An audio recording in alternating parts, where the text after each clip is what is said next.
নমস্কার। আপনারা নিশ্চয়ই সুস্থ আছেন, ভালো আছেন। ৪ঠা নভেম্বর থেকে যে এনুমারেশন ফর্ম বিতরণ শুরু হয়েছে, আপনি ইতিমধ্যে নিশ্চয়ই আপনার এনুমারেশন ফর্মটা পেয়ে গেছেন। এনুমারেশন ফর্ম ফিল আপ করতে যেয়ে অনেকে অনেক অসুবিধার সম্মুখীন হচ্ছেন।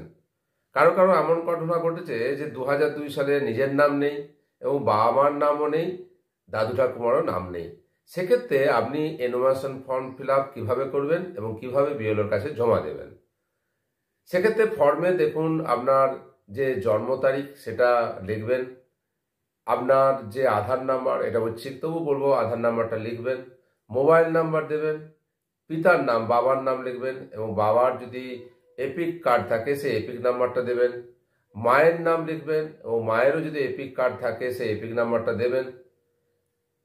যদি যিনি অ্যাপ্লিকেশন করছেন, আবেদন করছেন, তিনি যদি বিবাহিত হন, স্বামী আবেদন করলে স্ত্রীর নাম দেবেন এবং স্ত্রীর এপিক কার্ড থাকলে তার এপিক নাম্বারটা দেবেন এবং স্ত্রী অ্যাপ্লাই করলে স্বামীর নাম এবং তার এপিক কার্ডের নাম্বার দেবেন।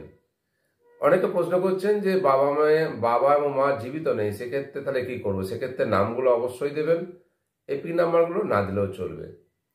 এবং যাদের এসআইআর ২০০২-এ নাম নেই, বাবা মার নাম নেই, দাদু ঠাকুমার নাম নেই, তারা শুধু এই অংশটুকুই পূরণ করবেন।